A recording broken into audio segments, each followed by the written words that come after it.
네, 안녕하세요. 주도현입니다. 오늘 1월 28일 화요일이고요. 오늘도 리플 같이 한번 살펴보도록 하겠습니다. 자, 오후장이 들어서면서 오전장에서 나왔던 하락분을 전부 다 끌어올리면서 반등이 나와주고 있습니다. 어제도 엄청난 하락 이후에 이걸 전부 끌어올리고 마감을 해줬죠. 그래서 일단 기술적인 측면을 오늘 같이 한번 먼저 살펴볼 텐데, 자, XRP가 고점 대비해서는 무려 20% 하락하고 나서 지금 고래들의 매집이 이 저가에서 나오면서 반등이 나온 겁니다. 그래서 회복 가능성에 대해서 여기 얘기가 나오고 있는데, 자, 일단 최근 전반 하락세 속에서 3달러 무너졌었고요. 하루 만에 미장에서는 달러로는 11% 하락이 나왔습니다. 다만 조금 끌어올리면서 3달러 지지선은 회복한 상태라고 나와 있죠. 고점 대비 20% 하락을 했는데 이건 도널드 트럼프 대통령 취임 이후에 발생한 이 시장의 불확실성, 어제도 말씀드렸던 이 행정명령 관련해서 비트코인을 미 정부의 미국의 전략준비 자산으로 지정하는 거에 대한 기대감이 있었는데 행정명령이 발의됐지만 당장 비트코인을 전략준비 자산으로 지정한 게 아니라 여기에 대한 전 단계라고 볼 수 있는 태스크포스 팀을 꾸려서 친암호화표적인 인물들로 이루어져 있는 이 실무팀을 구성해서 여기에 대한 검토가 들어간 겁니다. 그래서 우리가 냉정하게 따져봤을 때는 결국에는 비트코인을 전략준비 자산으로 지정하기 위한 그 첫 번째 단계가 실행됐다라고 볼 수 있는 건데, 일단 시장의 기대치만큼 빠르게 바로 서명이 나오지 않았기 때문에 여기에 대한 실망감이 나온 거고요. 또 한 가지는 중국에서의 이 딥시크 관련 논란, 상당히 저렴하게 이 AI 관련된 개발을 해내면서 여기에 대한 투자 심리가 악화되면서 시장의 하락이 나왔다, 이렇게 볼 수 있습니다. 그런데 기술적인 부분들도 함께 살펴봐야겠죠. 자, XRP는 최근 하락하면서 2.91달러 돌파 수준 아래로 떨어졌고 고점에서 이익 실현이 이루어진 걸 뜻한다. 단기적인 투자자들은 최근 고점에서 매도하면서 이익 실현하고 나왔다라는 거죠. 그런데 XRP의 가격이 2.91달러 이상으로 유지된다면 지금 이미 3.1달러를 회복해준 상황이죠. 이렇게 된다면 이 상승세는 XRP의 쌍을 하락 추세선으로 밀어붙이려고 할 것이다. 하락 추세선 위에서 휴식을 취하고 종가가 이 선을 넘어선다면 상승 추세가 재개될 가능성이 높아진다 나와 있습니다. 그래서 이 부분을 제가 차트를 보면서 조금 더 이해하기 쉽게 말씀을 드릴 건데요. 자, 리플은 최근 이렇게 제가 파란색으로 표시해놓은 하락 추세 채널 안에서 움직이고 있었습니다. 이 고점들을 이어서 하락 추세 선이라고도 볼 수 있는 건데 이 채널 안에서 위아래로 움직이면서 어제는 하단 부분이 뚫린 것까지 우리가 확인했었죠. 하지만 뚫렸다가 다시 이 부분을 회복해줬기 때문에 우리가 이걸 트랩이라고 볼 수 있다 말씀을 드렸고, 트랩이 발생하게 되면 통상적으로 반대편 채널까지 이동을 하게 됩니다. 어제 그래서 결국 끌어올리고 마감했고 오늘 지금과 같이 추가 상승력이 나와줘서 이 하락 추세 채널의 상단 라인 위에서 마감해 준다면 우리가 또 한 번 상승 추세로의 전환을 기대해 볼 수 있다는 거죠. 이런 기술적인 부분 우리가 최근에 여기서도 확인을 했습니다. 급등 이후에는 마찬가지로 하락 추세 채널 안에서 움직이고 있었는데 위아래로 움직이다가 이 채널 상단을 돌파해주고 다시 채널 안으로 들어오는 트랩이 아닌 지지받고 추가 상승력이 나와줬기 때문에 이런 상승 추세가 형성됐던 걸 확인할 수가 있던 거죠. 그래서 단기적으로 오늘 일봉이 어디서 마감하고 또 내일은 다시 들어오는 트랩이 발생하는지 이런 부분들을 체크해야지 우리가 조금 더 시장 상황에 알맞게 대응할 수 있겠다 보여지는 부분입니다. 당연히 이 기술적인 부분은 제가 실시간으로 모니터링하면서 저희 정보방에서 가장 빠르게 공유해드리면서 대응 도와드리고 함께 매매를 진행하고 있으니까요. 이 부분도 받아보시고 여러분도 투자 판단에 참고하시면 더욱 좋을 것 같습니다. 그리고 지금부터는 이 기술적인 측면뿐만 아니라 사실 더욱더 중요한 게 상황적인 측면들이 되겠고요.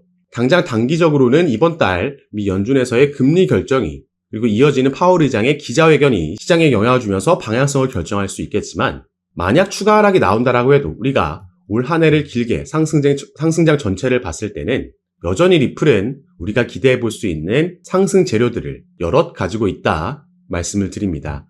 그래서 지금부터는 여기에 대해서 그 근거들과 함께 설명해 드릴 거고 바로 이 내용들이 리플을 보유하고 계시거나 아니면 신규 투자를 고려하고 계신 분들께 가장 핵심적으로 투자 판단하시는데 도움이 될 만한 내용이니까요.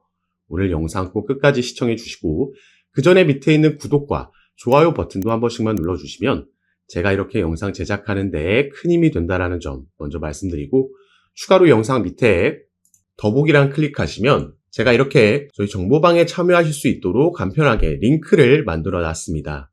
이 링크 클릭하시고 연락 주시면 제가 정보방 입장을 도와드릴 거고요.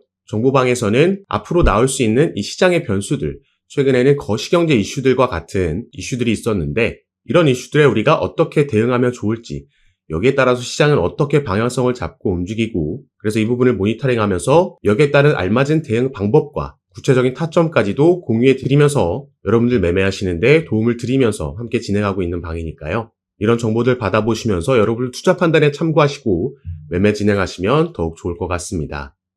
트럼프 당선으로 인해서 암호화폐 기업들의 IPO 가능성이 커졌다라고 나와 있습니다. 자, 그리고 이 IPO에 대한 기대감은 이전부터도 계속해서 나왔죠.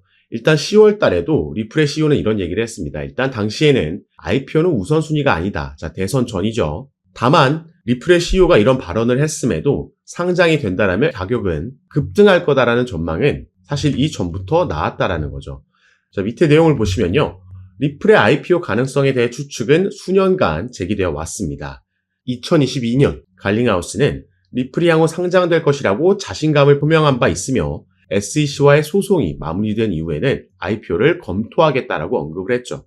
그리고 여기에 대한 시장 기대감. 자, 월스트리트 출신 애널리스트 린다 존스는 리플이 만약 IPO를 추진한다면 주가가 $600까지 상승할 거라고 전망을 했습니다. 이 주가 같은 경우에는 리플랩스가 나스닥에 상장하고 나서 이 IPO를 한다라는 건 리플이 증권시장에 나스닥에 곧 상장한다라는 걸 의미하는 겁니다.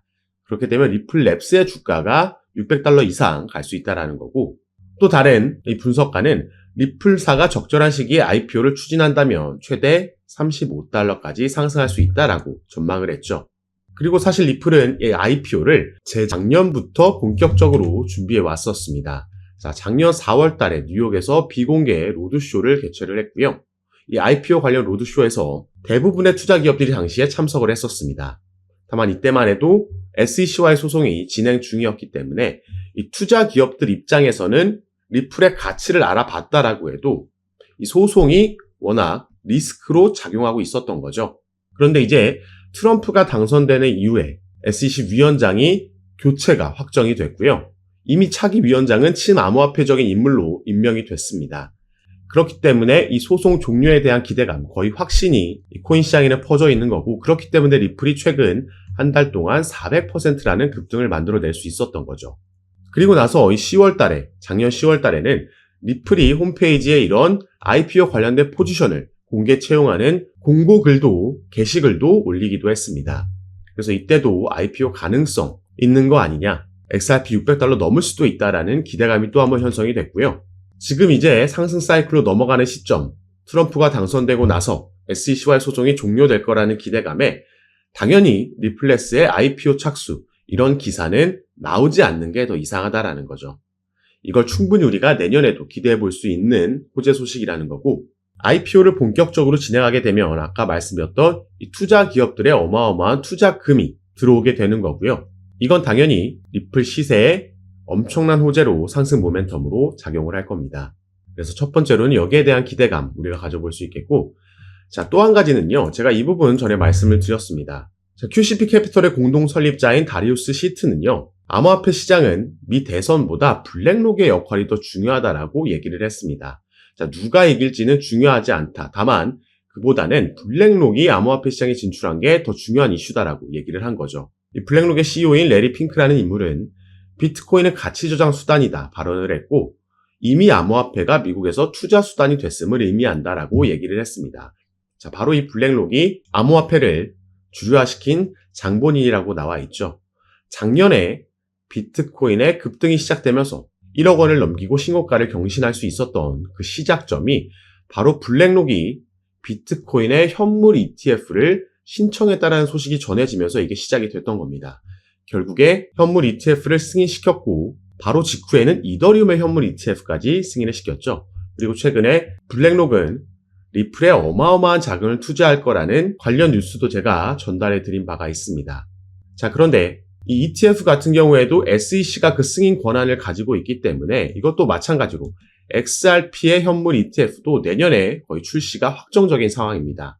그래서 사실 이것보다 또 하나 우리가 기대해 볼 수 있는 이슈가 바로 이 부분이라고 볼 수 있겠는데요. 자, 이 기사를 보시면요. 블랙록의 CEO, 이 레리 핑크라는 인물이 작년 초에 했던 인터뷰에서 나온 말입니다. 물론 이전에도 같은 말을 여러 번 했는데 이 비트코인과 이더리움의 ETF는 모든 자산 토큰화의 시작이다라고 얘기를 했습니다. 그래서 밑에 내용도 함께 보시면요. 자, 그는 위험한 신생 자산군에 대한 노출을 제공하는 안전한 방법으로 평가받는 ETF가 금융시장 기술혁명의 1단계였고 2단계는 모든 금융자산의 토큰화가 될 것이라고 강조했습니다. 자, 이게 블랙록이 작년부터 계속해서 지금 강조하고 있는 RWA, 리얼 월드 에셋입니다. 실물 자산 토큰화라는 테마죠. 그래서 블랙록에서 RWA 펀드를 신청했을 때도 당시에 관련 테마에 있는 코인들이 급등하는 모습이 나왔던 겁니다. 자, 지금 갑자기 리플 얘기하다가 왜 지금 블랙록 얘기를 하고 있냐? 바로 리플이 이것과 직접적으로 관련이 있는 사업을 출시했기 때문입니다. 자, 제가 저번 달에 이 뉴스 전달해 드렸습니다. 리플이 은행용 암호화폐 수탁 서비스를 출시했다. 이게 영어로 커스터디 서비스죠. 자, 그럼 이 수탁 서비스, 커스터디 서비스가 뭔지 보겠습니다. 이건 디지털 자산을 보관할 수 있도록 지원하는 서비스로 은행과 핀테크 고객이 디지털 토큰을 보관하고 유지할 수 있도록 하는 다양한 기능을 제공한다. 이를 통해서 리플이 핵심 결제 부분을 넘어 지금 사업을 다각화하고 있다 나와 있습니다. 그리고 여기서 더욱더 중요한 건요. 자, 리플은 향후 점점 더 많은 실물 자산이 디지털 토큰으로 거래될 것으로 예상하며 이 커스터디 서비스 고객이 XRP 레저를 타용해서 법정 화폐, 금, 석유 같은 상품, 부동산 등 실물 자산을 토큰화할 수 있도록 할 것이라고 밝혔습니다. 제가 방금 말씀드렸죠. 실물 자산 토큰화, RWA고 이게 미래의 엄청난 먹거리가 될 겁니다. 여기에 또 블랙록이 바로 주목하고 있기 때문이죠. 이 실물 자산 토큰화라는 건 여기에도 나와 있듯이 모든 상품, 부동산까지도 토큰화할 수 있다는 겁니다. 그래서 우리가 지금 한국에서 저 멀리 바다 건너에 있는 미국의 원룸 전체도 아니고 한 평만도 우리가 거래하고 소유할 수 있다는 거죠. 지금은 와닿지 않지만 이건 충분히 실현 가능한 얘기고 그래서 블랙록이 이미 주목을 하고 있고 여기에 대해서 리플도 작년에 이 관련 커스터디 업체를 2곳이나 인수하면서 준비하고 있었던 겁니다. 이 실물자산 토큰화 RWA가 성장하고 주목받을수록 리플의 커스터디 서비스도 함께 상승할 수 있다는 걸 말씀을 드리는 거고요.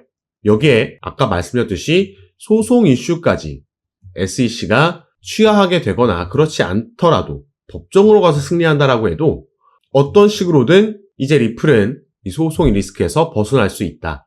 그 말은 이전부터 준비하고 있던 IPO, 나스닥 상장도 기대해 볼 수 있겠다 보여지는 부분입니다. 그래서 우리가 정말 오랜 시간 동안 이 소송으로 인해서 이 리플 홀더분들이 마음고생 많이 하셨을 텐데 자, 지금 당장 급등이 나오지 않는 건 아쉬울 수 있겠지만 이제 정상 궤도로 조금씩 계속해서 올라갈 겁니다. 다만 이 와중에도 상승만 나오는 차트는 절대 있을 수 없기 때문에 상승과 조정, 지지 만들고 이런 패턴이 반복되면서 나오겠죠. 그래서 우리가 가능하다면 이 반등 나오는 타점에서 추가 매수가 들어간다면 추후 사이클이 지나갈수록 우리의 수익률은 더 크고 절대적인 수익금도 늘려갈 수 있을 거라 말씀을 드리겠고요. 리플뿐만 아니라 아직까지는 비트코인이 도미넌스가 60%가 넘을 만큼 시장을 장악하고 있기 때문에 알트코인들이 본격적인 움직임은 가져가지 못하고 있지만 이게 점점 알트 시장으로, 알트의 상승으로 또 넘어올 겁니다. 이 중에 또 우리가 리플 외에도 주목해 볼 만한 코인들이 여럿 있고요.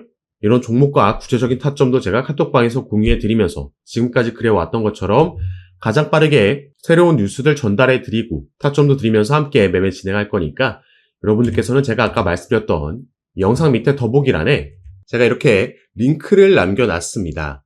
그래서 이 링크를 클릭하시고 정보방 입장하시면 앞으로 우리 코인 시장에 영향을 줄 수 있는 이 거시경제 이슈들부터 이런 이슈에 따라서 시장을 어떻게 반응하는지 확인하고 여기에 알맞는 대응 방법, 구체적인 타점까지 공유해 드리면서 여러분들과 함께 매매를 진행하고 있습니다. 시장의 움직임이 빠르게 나올 때에는 제가 이렇게 미리 촬영하고 나중에 유튜브에 업로드한 영상을 보시고는 실시간으로 대응을 하실 수가 없기 때문에 이런 정보들과 대응 방법 받아보실 수 있도록 미리 입장하시고 여러분들 투자 판단에 참고하시면 더욱 좋을 것 같습니다.